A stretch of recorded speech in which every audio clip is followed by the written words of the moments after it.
Today's episode omitted an interesting detail from the Book of the Dead, and I don't blame them for skipping it. After all, I had the same problem when I tried to use that information for a video. Plus, there was an omitted dialogue given by Irina that exposed some interesting information about the soul. This fact is so relevant that it even surprised me and the translator that we didn't notice it when we read the novel for the first time. I'll cover this and other details in depth in today's video. But before we start, I thank you to the channel members. On my Spanish channel, I thank you to the top up guy Raisin, to this guy I don't know what to call, Zeta, Nesumi, Nahuel, Luis Cordova, and Diablo. Thank you for supporting me. I should clarify that other people have renewed their memberships, and if I haven't read everyone, it's because I have thanked them in the past. Besides, we need to speed things up with the video. Regarding my English channel, I only have one news to read. Thank you very much. Now, let's begin.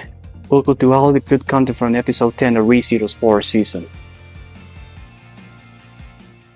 The first sequence of Subaru reacting to Mei's fate is truly shocking in the anime. It's so well done that it allows you to better understand Subaru's helplessness in that situation. Of course, the voice actor's performance, the atmosphere, and things like that improve the overall pacing of the scene in the anime, but they do it because of the medium itself. After all, it is easier to present something through an audiovisual medium than a written one. In any case, I think that even though the scene presented by the anime is phenomenal, I believe it's also worth reviewing how the scene was originally written in the light novel version. And it went like this. A chill ran down his spine as he rolled up his sleeve. As he pulled the fabric up to his shoulder, he was hit by the pain of an open wound exposed to the air and the sticky sound of dried blood peeling away from his skin. However, that discomfort was instantly erased by the shock of what he found. Just as he had suspected, there was a wound that looked as though it had been scratched into his skin by his own hand, a painful cut running from the inside of his elbow to his upper arm. But it was not an ordinary scratch. It was writing, twisted letters carved into his own flesh that clearly read, in Japanese, that Natsuki Subaru had been there. Subaru could not help letting out a confused sound at the sight. He wiped at the wound with his right hand, wondering if his mind was playing tricks on him, but even after rubbing it so hard that blood began to flow from it again, the message remained unchanged. The inscription was a simple statement of identity. Similar to the messages, some criminals leave at the scene of their crimes to claim responsibility, whether out of ambition, self-satisfaction, or as some kind of gift. Faced with a reality he found difficult to accept, Subaru's voice broke as he asked the empty air what the hell he really was. Since he could not cut off his left arm, he tried to push it away from himself, but his feet tangled together and he fell backward. Sitting on the ground, he repeatedly slammed the arm against the floor, yet nothing changed. Mei was still dead, and the wounds were still carved into his flesh. In desperation, he shouted that those marks had not been there before, insisting that they were completely new and had only appeared after Mei's death. He wondered if someone had strangled her and then done this to his arm, but immediately scolded himself, admitting that it was not true and that he needed to accept reality. With painful clarity, he understood that it was not someone else but himself, or rather a Natsuki Subaru, who had killed the girl and carved that evidence into his arm. Subaru began questioning what was happening, wondering if he was losing his mind, or if perhaps the name Natsuki Subaru belonged to some incomprehensible monster. This was not the first time Subaru had felt suspicious of his own identity. The actions carried out on the night he lost his memories, his secret connection to Echidna, and the countless efforts made to earn people's trust all felt impossible for the Subaru who had simply left his house on the way to a convenience store. The idea that someone else had been pretending to be him and had taken control to commit the crime almost sounded more believable. However, the wound on his left arm argued against that theory. The shape of the letters, the way each stroke began and ended, matched his own handwriting perfectly. That meant there was no doubt that another Natsuki Subaru, one who shared the same roots as him, had written the message. Subaru theorized that while he had been unconscious, the other Natsuki Subaru had switched places with him, killed Mei for some unknown reason, signed his name, and then hidden himself once again in the depths of his consciousness. Grabbing his face with trembling hands, he questioned who he really was if the other one was the real Natsuki Subaru. Sinking deeper into a sea of uncertainty, thrown into a world where he could trust no one, he realized that now he could not even trust himself unconditionally. It was impossible to stay calm. His legs shook, and he nearly collapsed where he stood, but he swore that he would not allow things to end this way, nor would he allow the plans of that other Natsuki Subaru to manipulate him. Filled with hostility, speaking to someone he could not see without a mirror, Subaru raised his right arm, covered in a grotesque pattern that had formed during a year he could not remember, and pressed his nails into his skin. The dark flesh tore open, and a drop of red blood emerged like a tear. That sharp pain, along with the color of the fresh blood, became the only proof he needed to confirm that he was in fact himself. Then, regarding the scene where Subaru hides Mei Li's body, I must admit that the anime Subaru does it much better than his novel counterpart. In the novel, it says that the amnesiac Subaru just left her covered with a blanket in the corner of the room, while the anime's Subaru at least hid her under that table-like structure. It seems Natsuki Daniel is more resourceful than the novel's Subaru. Something interesting that was omitted is how, in the part where Subaru thinks his other personality is the culprit, he says that in a normal novel, it would be enough for the good personality to throw himself off a cliff, but he can't take that option because his return by death ability would activate and restore everything to the starting point. Poor Subaru. Later, something you have to deduce but the novel confirms is that Natsuki Daniel still distrusts Emilia and Beatrice because he didn't see them die in the previous loop. Seeing Emilia so worried about Mei Li made him want to tell her the truth about the massacre the original Subaru committed. He was also starting to get the courage to tell her everything he's been experiencing in solitude due to his isolation. But then Ram arrived and the events from the anime happened. Afterward, upon arriving at the library and up to the part where he decides to read Mei Li's Book of the Dead, almost nothing is omitted. I think the only thing left out was a small mention by Betty about how she wouldn't like Subaru to read Mei Li's book due to how close they were. This refers to the fact that since Mei Li was someone close to him, it would be very hard for him to process what he will see. Also, Mei Li's past is not only faithful to the novel's version, but they even expand and explain the girl's life a little more. The novel doesn't say exactly which monsters raised her. Of course, we could deduce it based on the illustration that was there, but the anime makes it clear. It also shows us the punishments Capella inflicted on Mei Li. The anime shows us how she would transform her into an animal from time to time, which obviously left her with great trauma. I would swear this was also said in the novel, but at least I checked today's excerpts and didn't find any reference to that, so points to the anime for deepening her past with that detail. Then, when Mei Li decides to return to the library after the original Subaru enters, we are shown in a flashback that Subaru hadn't lost his memories yet, at least not when they met for the first time that night. How do I know it's the original Subaru and not Natsuki Daniel?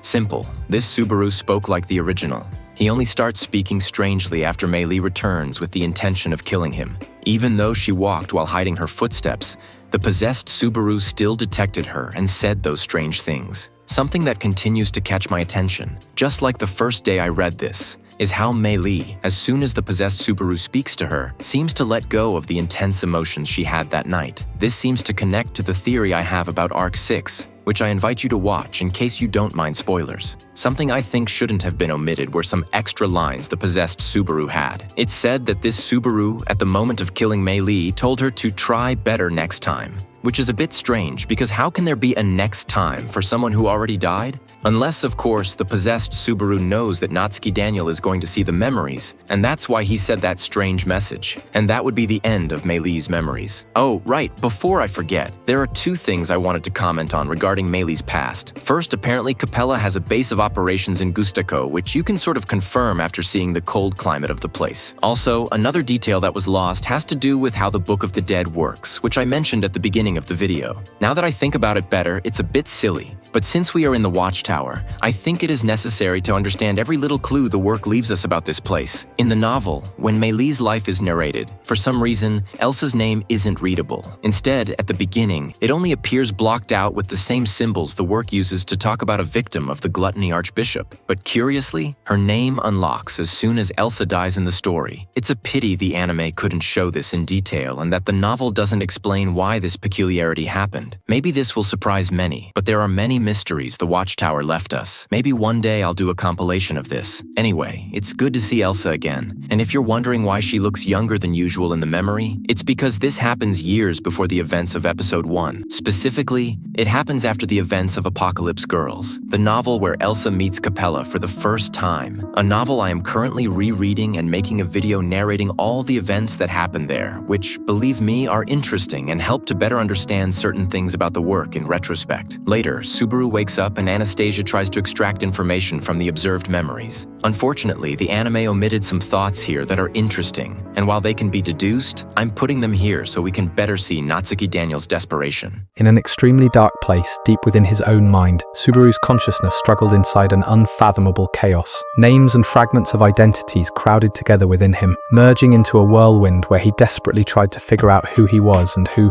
everyone else was, repeating names such as Natsuki Subaru, Meili Portroot, Natsuki Kenichi, Elsa Graniot, Natsuki Naoko, Petra Late, Emilia, Shaula, Beatrice, Frederica Baumann, Anastasia Hoshin, Garfield Tinsel, Julius Euclius, Otto Suin and Ram. Those thoughts spun around again and again, breaking down the lines that separated reality from fiction and mixing every experience into a single existence that felt affection, hatred, suffering, love, desire, destruction and grief all at once. Deep inside him echoed the idea that a person could only be themselves, and everyone else had to be themselves as well, with no possibility of agreement, compassion or mutual understanding, because in the end nothing remained at all. Trapped in that state, he struggled to shake off the splinter that represented the presence of the other person inside him, knowing that until he got rid of that intrusion, he would be unable to answer the girls who were watching him with concern. He needed to draw a clear line between himself and everyone else, pulling the essence of Natsuki Subaru out of that shapeless mixture. To achieve this, he began a careful examination, selecting each pronoun, memory, recollection, impression, and feeling with great care and precision, afraid that if he did not do so, everything would blend together beyond repair, leaving him unable to separate them ever again, especially now that he and the girl he had killed with his own hands had become mixed together. Before everyone starts looking for Mei Li, Julius wanted to corroborate it. But while in the anime it's Eridna who suggests he shouldn't because of the state Subaru is in the novel it's Ram who says that he isn't in the best situation for that right now. Then Eridna says something that angers Betty.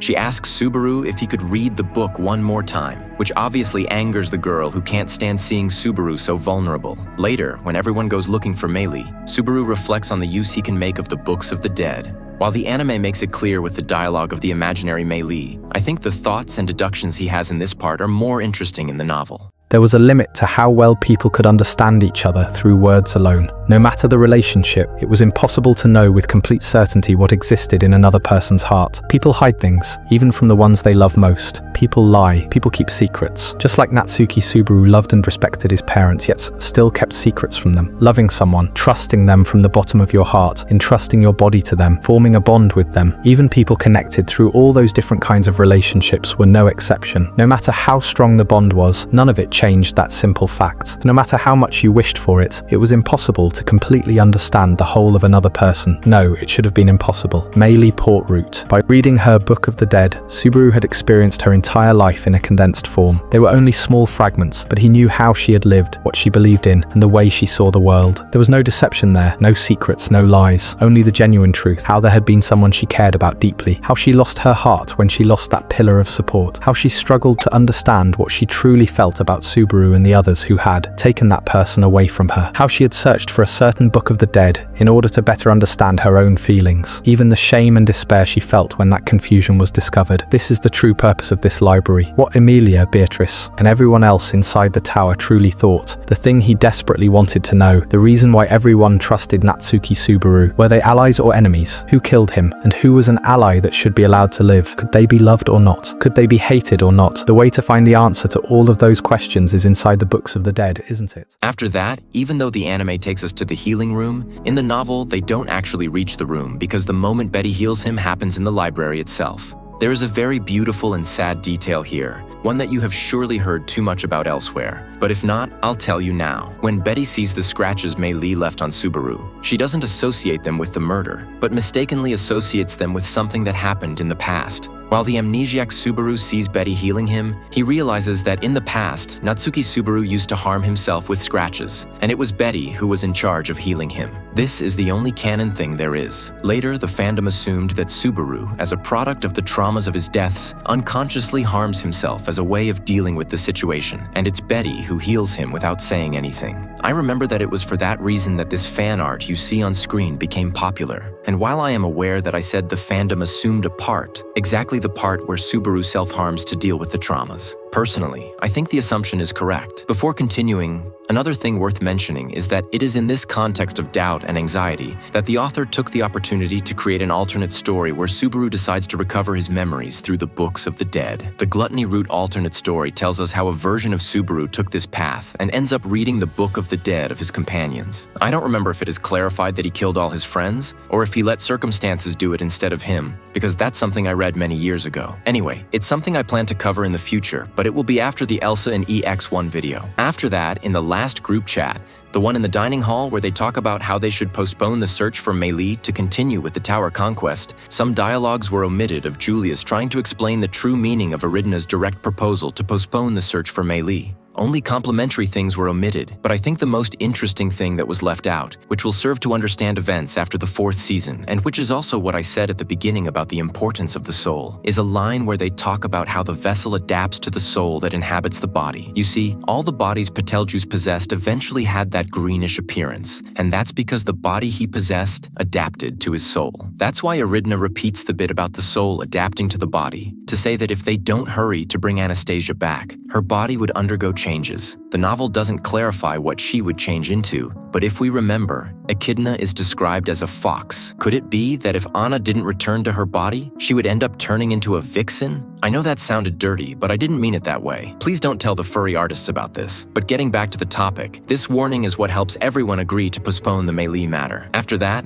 in the scene where Subaru goes out asking Patrash not to tell anyone, Mei Li's ghost tried to tempt him to finish off Rem, but Subaru wasn't that crazy yet. Later, he would head to the room where Mei Li died, and after being discovered by Ram, something happened that I liked. The anime confirmed that she had been watching him through Patrash's eyes, and she tells him that they had been suspecting him for a while and that, in fact, the first to realize his strange attitude was Emilia. The fact that the innocent and naive Emilia realized his fake ability to imitate his other self was a great blow to the amnesiac Subaru's confidence, and he would end up developing the murderous thoughts we would see in the anime. If you are wondering, today's episode adapted from page 147 of volume 23 to page 198 of the same volume. Of course, I am basing myself on the Spanish version of the novel, so the page count may vary according to the version you have access to. Anyway, there are 60 pages left to reach the end of the volume, and I trust the novel can adapt it at an acceptable pace. In fact, the next episode has one of my favorite scenes of the 4th season. While making this video, I've seen that the community's trusted leaker is already watching next week's episode.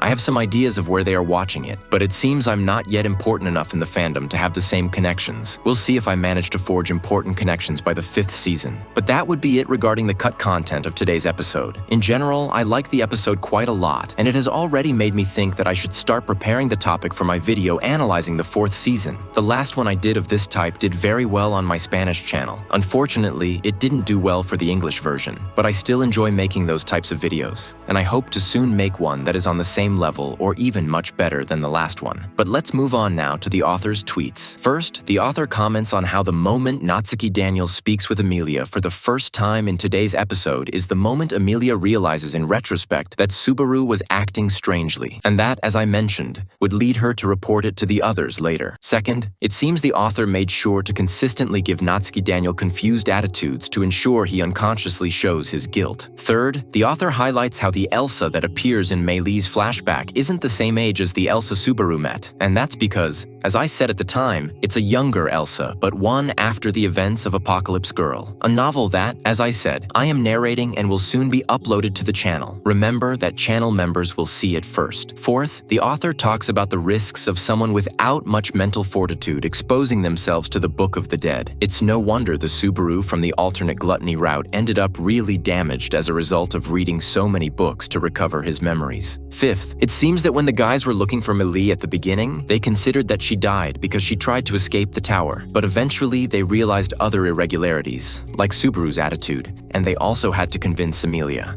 This revelation is related to another tweet the author would put up later, where he says the time Anastasia invested in this episode was time spent convincing Emilia of certain irregularities regarding Subaru. Sixth, the author comments on an interesting personal curiosity that seems to have helped him write this part of the story. He says that when you feel guilty, it's normal to take every action toward you as an attack. Seventh and last, the author finds it curious how the 3rd season had an imaginary Elsa, and how now in the 4th season we have an imaginary Mei Li. He also confirms something we already knew, that it was Subaru who made that Elsa plush for Mei Li. How could Subaru make this? Well, the author doesn't say here, but Subaru has a gift for useless things, and if you think there is something useless, surely Subaru knows how to do it. But let's move on to the week's break time. Honestly, the episode of this mini-series surprised me. Right now, I don't have the novel on hand to confirm it 100%, but I remember that when the events of the Otto and Garfield novel Searching for Typhon's Remains are narrated, Otto makes a brief mention that Reinhardt and Felt visited him when he was in bed.